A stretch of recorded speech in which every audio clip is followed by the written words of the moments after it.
Hello and welcome to this week's edition of the Record Rangers podcast. My name is Andy Newport and I'm delighted to be joined for this week's show by Keith Jackson. Keith, I'm in the Daniel Caw chair today presenting. How am I going so far? Okay. Very well. But is this what happens when Scott McDermott's off? I'm getting roped into everything that's going. Yeah, we're going to get you on the politics show later on, and we might get you doing some home baking as well if you've got the time. Have you got a speciality dish? Oh yeah. Oh, listen. By the way, that's something that I'm closer to having an area of expertise in. Andy, my menu is grown ever since lockdown. By the way, I've become decent in the kitchen. I'm limited to cheese toasties, and as you ask the two veins that are bouncing off the walls in here, they'll tell you I feel on that front as well. So. Well, listen, we'll get down to matters. Big news just breaking out of Ibrox as we are recording this. Djeidi Gassama about to sign a 4-year deal, or has just signed his 4-year deal. Fee in the region of £2.2 million. Scott and I were down at St George's Park last week for the club's pre-season training camp, and it was quite interesting because the Sheffield Wednesday team were down there as well at the same time, and we get talking to a few of the guys in their camp. And when I say to you that when we asked them what's Gassama like as a player, somebody who shall remain nameless said, "Think Rabbi Matondo." I mean, that's not going to fill the Rangers support with huge confidence? But I must admit, from the clips I've seen of him, he looks an altogether different prospect than the bold Rabbi. And they talk about hospital passes, man. You've just labelled this kid the new Matondo. That's not my words. I'm only part. Don't shoot the messenger. Not my words, Lynn. The words of Top Gear magazine. Well, you had a chance to take a look at him at all. Look, it's the usual. You see YouTube clips, but as I've said before, sometimes you and I can look all right in YouTube, Andy. So I don't read too much into it. I think the key thing, I mentioned this, we got the story late yesterday afternoon that the deal was done in essence, and that the player had been given permission to travel up to Glasgow to put pen to paper. We discussed in the Hotline Live last night.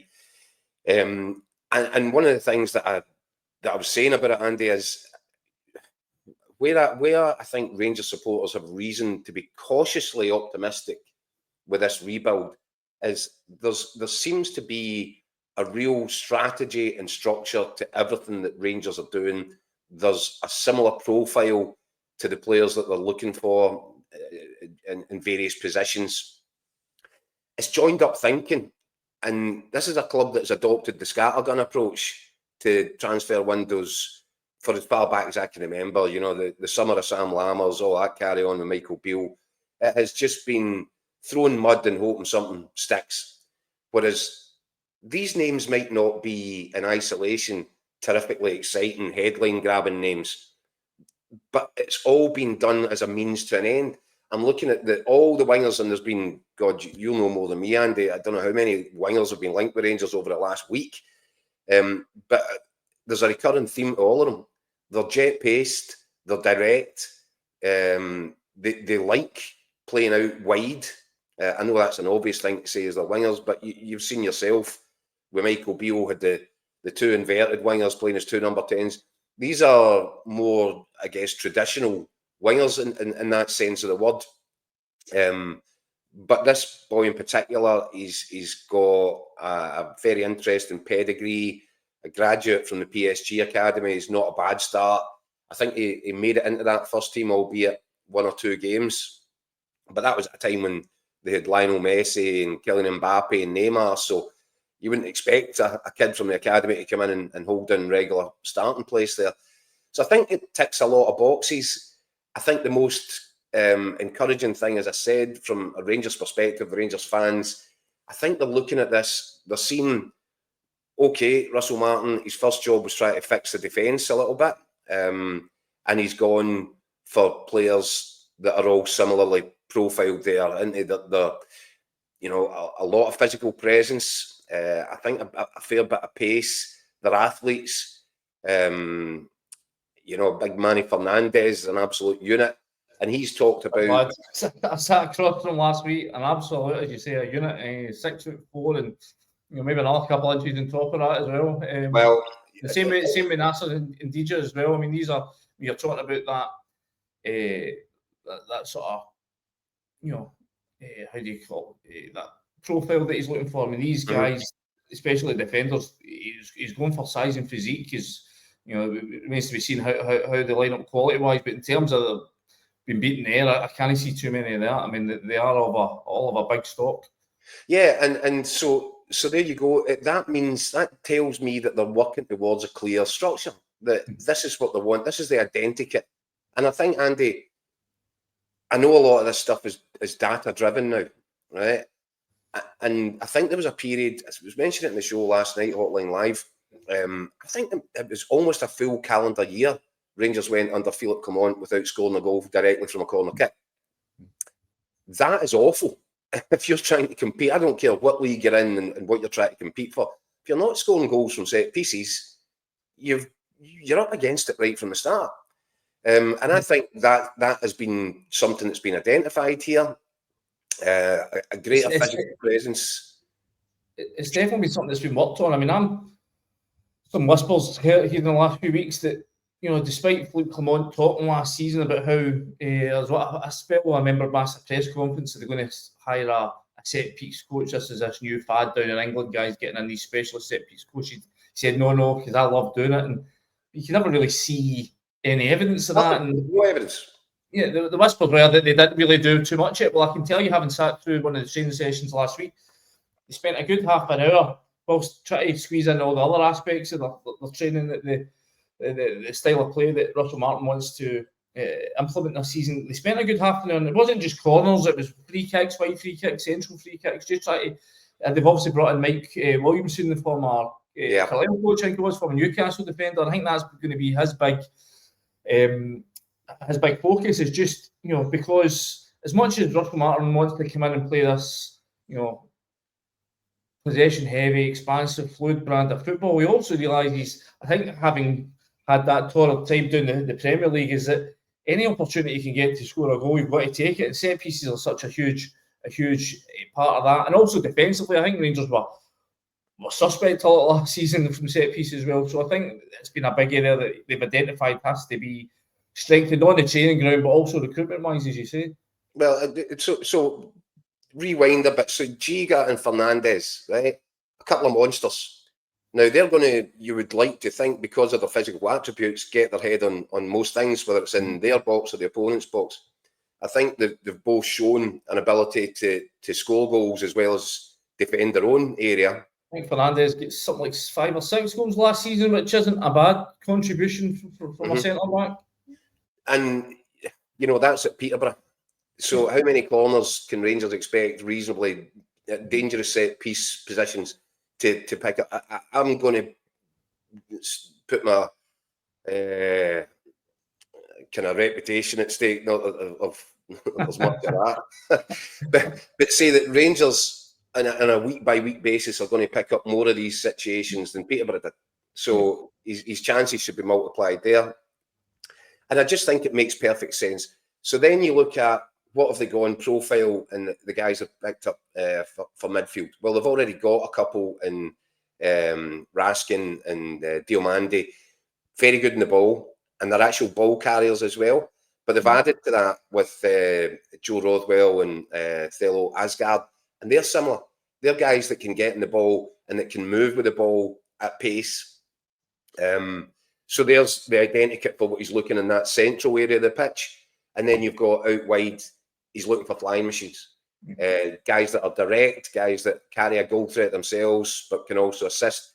So that's what I'm saying, Andy. Yes, I totally get it. There might even be some Rangers fans that are a bit underwhelmed with the names that Rangers are going for because of where they're coming from, i.e. guys that haven't quite been able to nail down a regular first-team football in the English Premier League, guys that were doing really well at the top end of the Championship, and then a couple from even lower than that, because Asgard, that's where he was meant to be going to the third tier with Luton. But it shows me that there's some joined up thinking, and that's where I think this window feels so different from anything that Rangers have put together over the last few years, where it just has been Hail Mary stuff, you know, splashing this one, splashing that one, no real thought. And I think this is what Barry Ferguson was stressing when he came into the job in interim capacity, Andy. It's okay being a talented player, but you're not going to cut it at Rangers or at Celtic. Yeah. If that's all you've got. You need something more than that. And I think that a decision has been made somewhere along the line here. And I know that this was obviously going to be a market that Russell Martin would look to exploit, because it's one he understands. It's one that, you know, he's familiar with. But I genuinely think on top of that, there's been a decision made. There has to be a pivot away from this League of Nations squad that Rangers have put together. There has to be more of an identity and a core to it, a British core.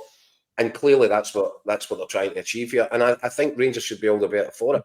If these guys aren't good enough to beat Celtic, that's one thing.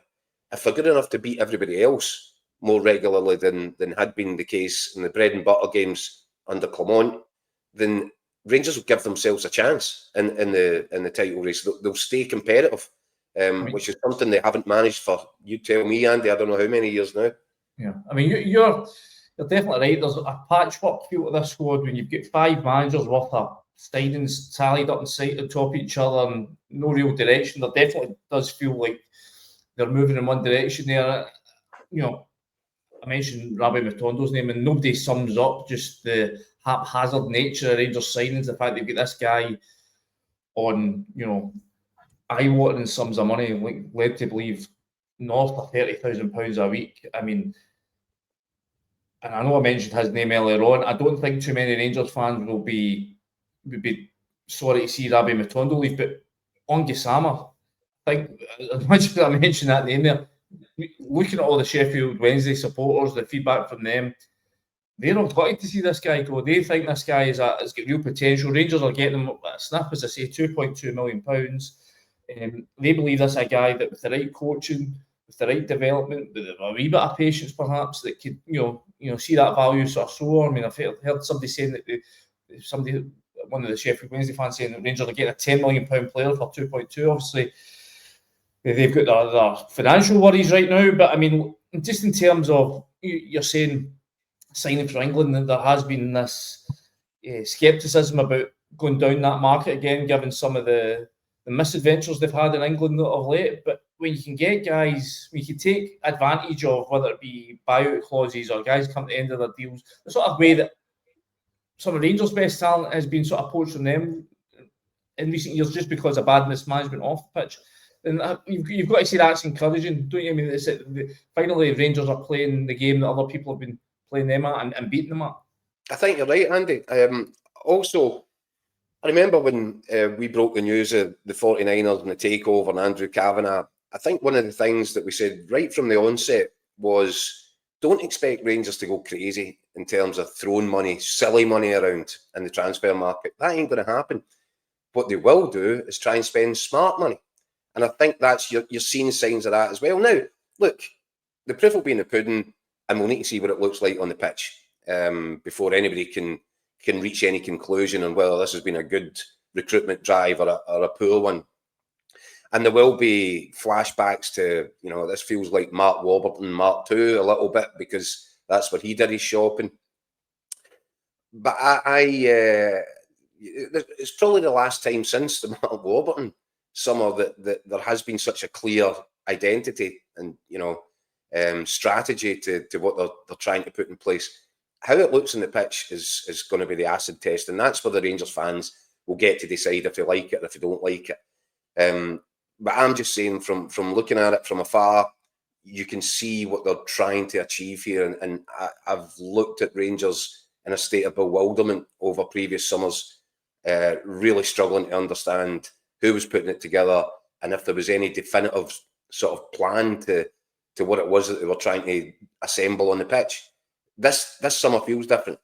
Now, how good that is going to look, I think the logic behind it, Andy, is sound enough that if you're a player that's made it into the Premier League, you're just struggling for game time, or if you're a player who's helping your teams get promotion out of the Championship, playing up the top end and regularly contributing, there's a fair chance that these players are going to have a level of ability which is higher than most of the other clubs anywhere in Scotland apart from Celtic. That seems to make sense.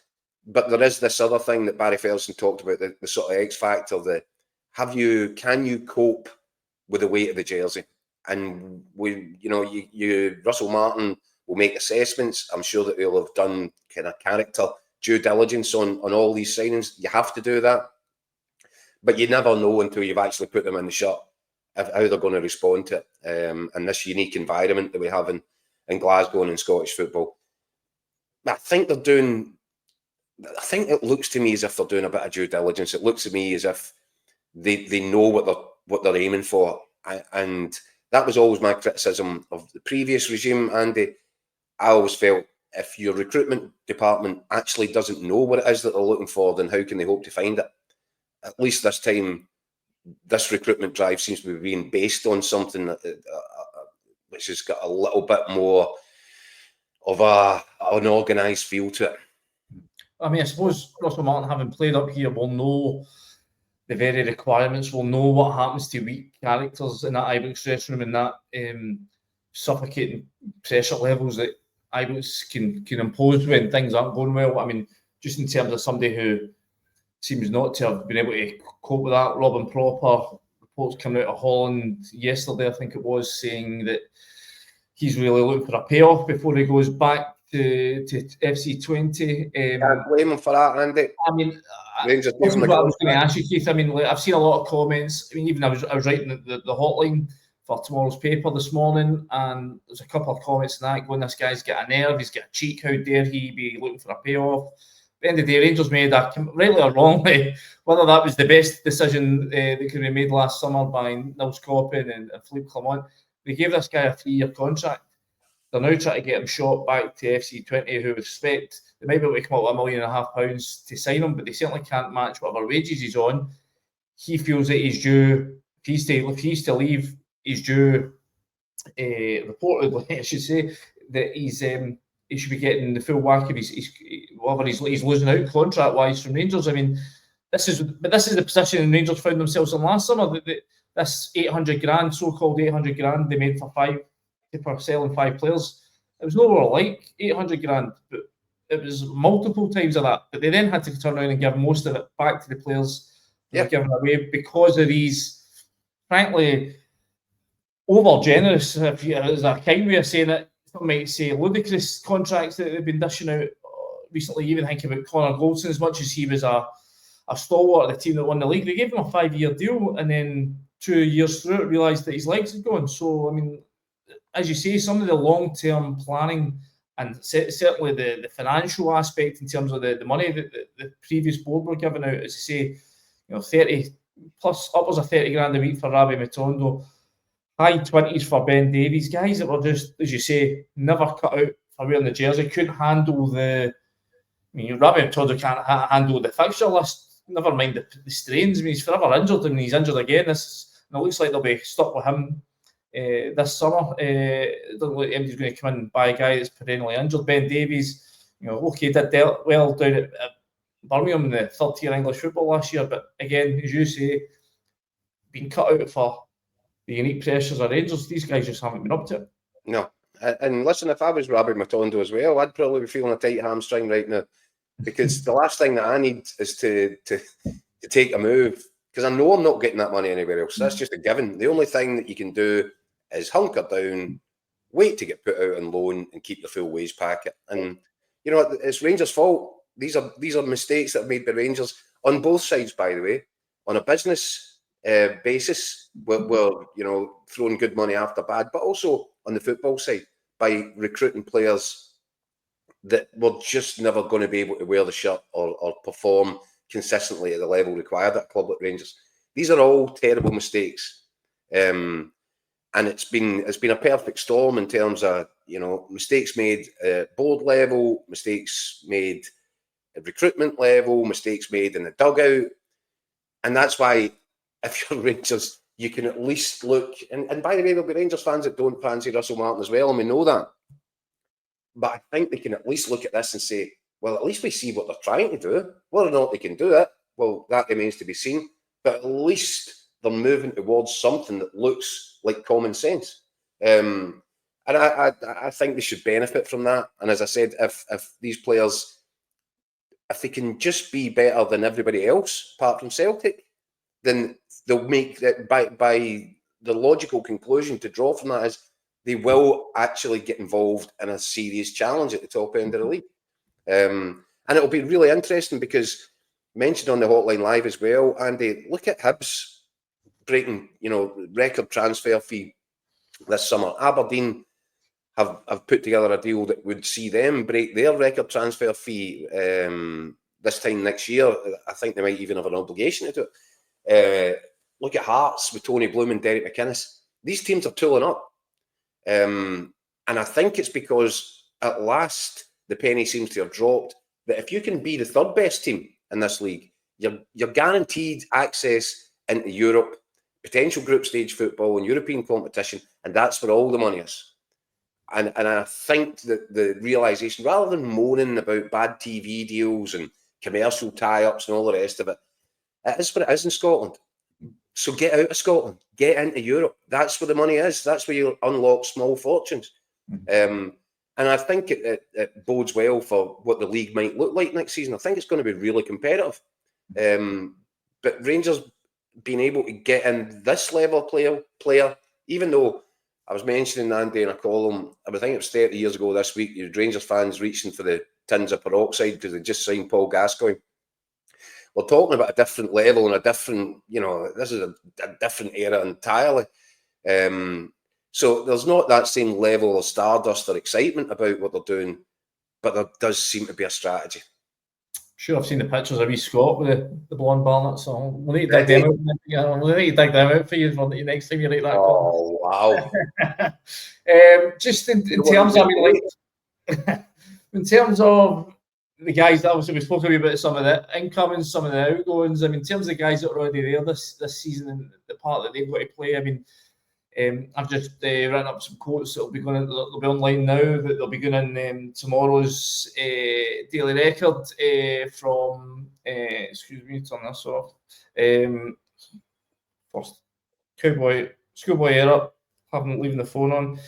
Just about Nico Raskin. So yellow cards are fine. About Nico Raskin, it was Russell Martin talking about basically how in terms of his development, how he goes, he moves forward. It's getting him to do less. They want him charging about the field less. They don't want him getting out of position. They want him in the places in the pitch where he can be most impactful.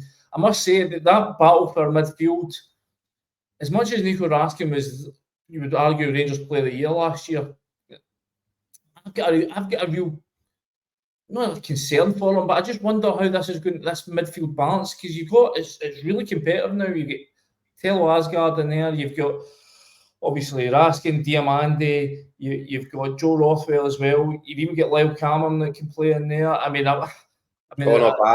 Rangers fans want to hear this, but Kieran Dowell has played a prominent part in pre-season so far. When we were down speaking to Russell Martin last week, he name-checked Kieran Dowell as being one of the sort of leaders in the dressing room. So I'm just wondering if he's one of these guys that's going to get a second chance. But just in terms of asking, then do you still see him? Do you still see him being the? I thought this podcast is directly marketed towards Rangers fans. You've had the new winger written off as the new Rabbi Matondo, and now you're telling us Kieran Dowell is going to be a leader in this team next season. As I said before, do not shoot the messenger. These are what I've been told. This is what the Rangers manager himself is saying, is that he's a leader in the dressing room. He's somebody that's helped sort of get the new signings ingratiated. He's one of the louder voices in there. As you say, as I said, I don't think many Rangers fans are going to want to hear that. But just in terms of asking, would you be surprised to see him, perhaps lose that status in the midfield as being the main man? You always like when a new manager comes in, they always want to put their own stamp in the team. They want their own recruits to be the sort of the main men.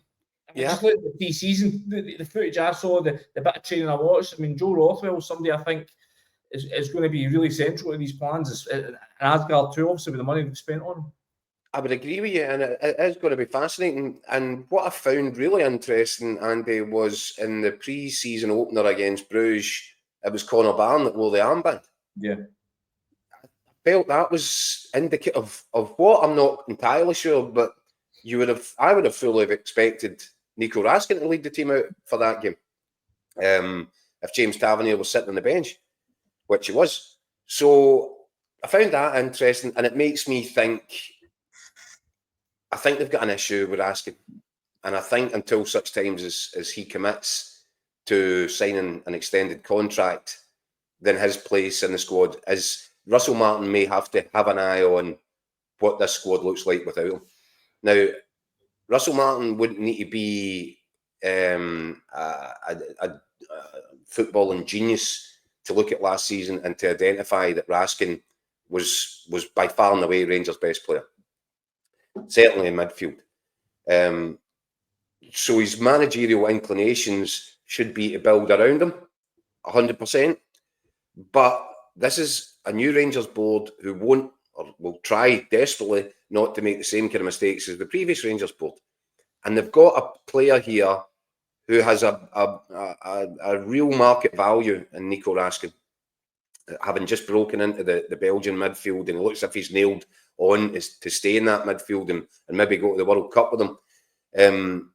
So you've got a problem right away with Raskin, because if you keep him for this coming season and you get to next summer, he's only got a year left. You've made the same mistakes as you've made with so many other players over the years. He's an asset, and it has to be, a decision has to be made with Raskin. Is he staying or is he going? Because if he's not prepared to extend the contract, you've really got to start inviting offers and try and get an optimal transfer fee in the door for him. Because it's only going down from here. The money that Rangers could hope to achieve in the transfer market only goes down the way from this summer. So if it was me, if I was Russell Martin, if I was Kevin Thelwell, I would be sitting him down. I'd be putting a nice big juicy contract in front of him with a nice big bumper raise, and I'd be saying to him, look, we need you. Now, whether it's another 12 months or it's 18 months, and maybe I can build into this contract a trigger whereby, you know, if that price is activated, if anybody meets the asking price that's actually written down in black and white, then we can't stand in your way. Just to give him that little bit of comfort. I would be exploring all avenues, and I'd be desperate to try and get another 2 years at least put onto Raskin's contract right now.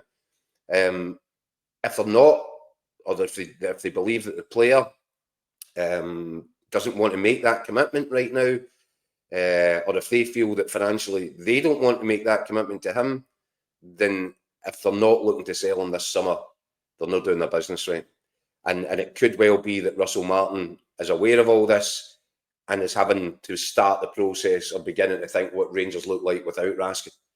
That would be, as I said, looking at it from the outside, that seems obvious to me, because even with the new arrivals, I think Raskin, you know, he'd be one of the first names in the starting sheet, with all things being equal, if all things are equal, which I'm not sure that they are with Raskin.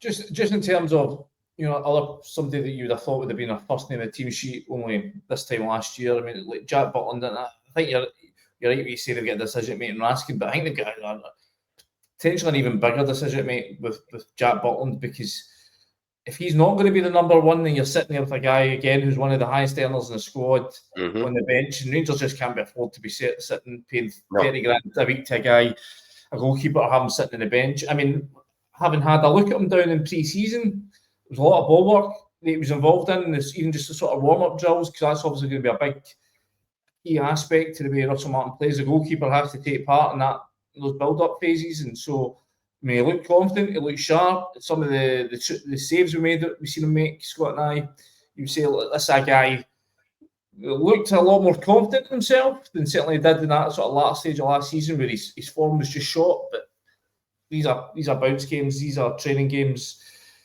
You know, there's no pressure on at this point. I mean, obviously there's the links to Carol Rushworth down at Brighton. There's some rumours that he might be somebody that they're looking at. I think he's had a couple of I think he was at Swansea the season after Russell Martin left down there.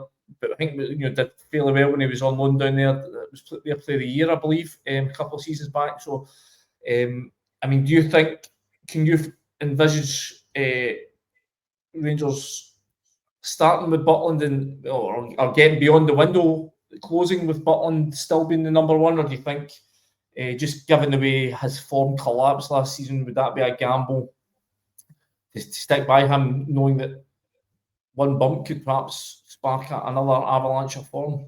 I tell you what, Andy, you've absolutely nailed it in terms of what a big decision that is. I'll tell you a couple of reasons for why. One, and I don't like saying this because Jack Butland, and any dealings that I've had with him, and he came along to the Pride of Scotland Awards and presented a young kid with a prize, young kid that was going through a terrible time with illness. And there's something about him that you can't help but think. Real class act, a class act. So I don't like speaking disparagingly of him, but we've been talking about that thing, being a good player at a club like Celtic or Rangers sometimes isn't enough. Talent isn't enough. Is there reason to look at Jack Butland's performance level last season and question whether he's got the character for it, where he can handle the pressure? I don't know. Maybe it can be dismissed as, do you know what? He just had a difficult few weeks, which actually became a difficult few months. Yeah. But if you can lose form, you can lose confidence. If this is Jack Butland kind of Mark 1, the first season version, then I think he's a top quality goalkeeper. Well, we were talking about this. We were just talking about this last week. Me and some colleagues. At the end of last year, I remember going to interview him when he was nominated for Player of the Year. And at that point, and he was almost kind of modestly shrugging off the question, but at that point we were putting it to him. Keep this form up.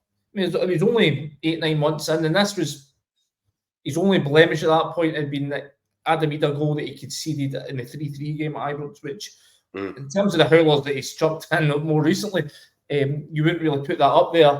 We were talking, going, you keep this up, you're on course, you're on the trajectory towards getting towards a Woods, a Kloss, a McGregor, a Gorham. If you given how impressive his first season was, where his second season form has been closer towards Cammy Bell and Steve Simonson and Ali Maxwell. I mean, this isn't, he's went from one extreme to the other, hasn't he? Yeah, and do you know what's interesting? I was at the draw for, I think it was the Nations League, it was at Euros, can't remember. These things all kind of feel like the same thing after a while. In Paris, I'm just trying to remember when that would have been. That would have been probably around about March time in Butland's first season. Yep. And we managed to get a question to Gareth Southgate about Butland. And at that point, Butland was obviously Southgate was preparing England for the Euros. And he said that, he was really interested in Butland's form. He was very much aware of what he was doing in Glasgow. And sure enough, Andy, within a couple of weeks, he was up at Ibrox for an Old Firm match, Southgate. That's the level that Butland was being regarded on at that moment in time. He came really close to making that England squad for the Euros. And I think that's after I don't know how long he's been out of the England squad, but so that was the trajectory the guy was on, and he's for whatever reason he struggled last season. Looked to me as if his confidence was completely shot. Made incredibly rash decisions, silly decisions, costly decisions that were effectively they were costing Rangers points in these games that they couldn't afford to be dropping points in. So that again, I hate to use the word, but he almost became a liability, which is why Barry Ferguson had to take him out the firing line. So there's the two things. Is it a character flaw? Was it just he just struggled for whatever reason? He just struggled. Then you've got another thing that you need to consider with Jack Butland, and this is more on Russell Martin, because we all watched the way Southampton started last season. Some of the goals they were conceding, and it wasn't just now and again. It seemed to be a regular weekly occurrence that they were shipping goals at the back because they had a keeper that was struggling to link up with his defenders. the onus clearly on the keeper to play out from the back and for the defenders to play back towards him. And to me, it looked like overplaying. And week after week after week, you saw teams that were set up, primed for this and ready to pounce on it. And they caused Southampton no end of issues. So does Russell Martin change that philosophy? I'm not sure that he's going to change his philosophy all that much. And does that mean that your goalkeeper must be a real confident distributor from the back with the ball at his feet? Which I don't think Jack Butland does. I was going to say, Andy, I don't think. Now, if he's obviously getting involved in training drills and there has been an emphasis on his footwork, then I can totally understand why that would be. I'm just not sure that you can turn that around in 3-4 weeks of training. It doesn't work like that. You're either comfortable with the ball at your feet or you're not, and no amount of training is really going to help with that. I don't think it's natural. So there's the next. You don't reach 31-year-old and suddenly become Beckenbauer with the ball at your feet as a goalkeeper. I mean, just very messy. Well, I was going to ask you about that. I mean, I don't know if you saw the highlights from the game against Barnsley at the weekend. I mean, you're talking about the sort of kamikaze defending. I mean, that was where the equaliser came away from. It was a Manny Fernandez square pass across his own defence. The entire team is pushed up, ball straight to the opposition player. They run through. It was Liam Kelly was in goal to the second half, but he's, for whatever reason, is about 45 yards out of his goal, tries to make a tackle midway in the half. The boy next past him and rolls into the net. I mean, obviously, I've spent, as I say, an afternoon watching the team train last week. There was signs in that Bruges game that Scott and I were at last week where defensively they still weren't quite at it. They weren't quite linked up. But then again, you're going, it's Robin Propper and Leon King in centre defence. They've now got John Suter back. They've got Nasser Ndija. They've got Manny Fernandez in there as well. I mean, just Connor to Cody should be days rather than weeks now, I think, Andy. But again, with a week to go until this Champions League qualifier, a week tonight, I mean, how much should you be expecting Rangers to be the full fat version of Russell Martin, or do you think there's an element that they need to go, let's just go safety first, let's not go too expansive, too adventurous in this first game, especially, you know, if you get a bad result in the first leg, then you're going to Athens with a the mountain is, and you've got an Acropolis to climb in Athens. I mean, do you see this going to steady at it, or do you think this is going to be, for a better phrase, Russell Martin? Look, I get the distinct impression that he's just not going to sacrifice his principles, and I think that's what happened when he took Southampton into the Premier League. And I think the result was, and it is this high risk sort of stuff. Well, he does push the defence up, and I think you'll find that Liam Kelly was there for a reason. It's probably because that's where he's been told that they want him when they're playing the style of football that they're playing out from the back. And it resulted in kamikaze stuff for Southampton. And it resulted in 16 games into the season, Russell Martin losing his position, and Southampton, you know, destined for relegation. There was a lot on there that was questionable as well in terms of the manager that they chose to replace Russell Martin with, given that it was a complete contrast in styles. It was never going to work. It was a car crash, a campaign. But Russell Martin, he can't kind of, you know, avoid taking a big level of responsibility for it. And those were the things that would be an alarm bell for Rangers going into this new season. If he doesn't sacrifice his principles, at least for the first wee while where he's trying to, you know, load the information into players and get them used to playing the style that he wants to see. If he goes full out Russell Martin from the start of the season, I can see something similar in terms of the sort of comical concessions that Southampton were making so regularly, because I think that's part of the high risk, high reward, obviously, is with the ambition behind it, strategy that Russell Martin will want to employ at Rangers. And I know that he's very keen, because you just need to listen to him for 2 minutes. He's keen to make a good first impression, Andy. he's keen to say to the fans, look, okay, I get it. You don't know any, one of these players. They're not headline grabbers. They're not what you might have been hoping for. So what he has to do then is bring the fans with him in terms of, wow, look at where this team plays. Look at what it is that he's trying to put together on the pitch. So we might not know the names, but by the way, I'm really impressed and excited about the way it's performing and the style of football. And I think that he's committed to that, and if that means taking high risks against Panathinaikos, I think he'll do it.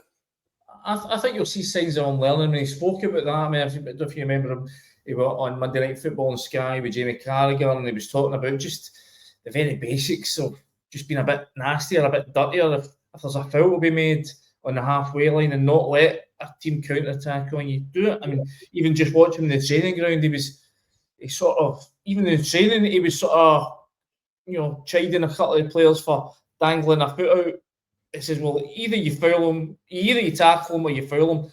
Don't let them get past you. And he was sort of trying to drum that message in, even in the training pitch when they're playing these sort of 11 against 11 side. So, I mean, I think that'll be key. I mean, he's as you say, he suffered a torrid campaign. We spoke about it with him last week, and he was talking about just the anger that he had to go through the 2 weeks and how he could have had a knee-jerk reaction. He got offered a job 4 days after getting sacked that he could have dived into, but he decided he wanted to take the time out to re-energise, and it's the Rangers job that's given him that sort of hunger back. But if he hasn't learnt from that Southampton experience, then you've got to say that would be pretty silly of him. I mean, it was such a chastening experience, so you think that he'd have to take on board the lessons. He says he has done that. He says they sort of debriefed that whole period, but as you say, but he is so principled as well. I just wonder, do you think it's going to be difficult to really go away from those, as you say, so expansive, so risk-taking approaches that he does sometimes, because that's what he believes is the best way to play football? Well, the other thing is, Andy, if you've spent, and we've got no reason to believe anything other than this, that he spent 3 weeks with the players now, yeah, and he wants to obviously introduce his style of play, which is pretty revolutionary to what the style or non-style that Rangers had under Philip Clement. You've got to be battering that. You've got to be hammering it into their heads every day of pre-season. This is how we play. This is what I expect from a fullback. This is what I expect from a centre-half, from a keeper. This is the intensity level, and this is how high up the pitch I want you. That, if he's not doing all this work now, then he's not getting no chance of getting them ready for the start of the season. He's already up against it. So I'm going to flip the question back at you, Andy. If you'd been in charge of a team, and this is what you're trying to implement and drill into people's heads, and you've been doing it every day for 3 weeks or 4 weeks by the time Panathinaikos come to town, how do you stand up in the dressing room before Panathinaikos and say, see all that stuff we've been working on, guys? Just scrap it for tonight. I don't think you can do that. And I also think it would give you almost a credibility problem, not just with the supporters, but more importantly with the players that you've been having these conversations with day in, day out over the past 4 weeks. I think, even just the question that I've asked, and I'll put my hand up to that, it was sort of asked in a negative way. The positive flip side of that is, if he gets a result, if he goes in, if they blow away Panathinaikos, and he can turn around and go to the players, look, this is how it can work. This is what happens when we play it our way. We play the standards we play. Obviously, there's requirements for that. He spoke all through the press conference we had last week about the intensity. When you're passing pass with pace, make the ball do the work for you. Yeah, the players have been put through this grueling week of double sessions. But now, if you play the way that we ask you to play, the ball will do all the hard work. The ball will move quicker than any opposition team can cover the ground. If you can do all that, you've got a chance. So, listen, it's going to be really interesting to see how it all pans out. I'm not sure what time next week's podcast will be. We usually go out on a Tuesday. I imagine we might hold that one off until next week. The good thing is that I'm off on holidays, Keith, so there'll be you and Scott perhaps doing it next week. So, Scott's away on holiday as well. In fact, so he is. You're right. So, you and somebody else, you talk to yourself for half an hour, perhaps. I've already been roped in once. That's enough for me. That's enough for me today. Well, listen, somebody will be here this time next week. So we thank you all for your time. You can keep up to date with all the goings on at Ibrox and the website and in the paper. And we will see you again next time. Thank you very much. Cheers.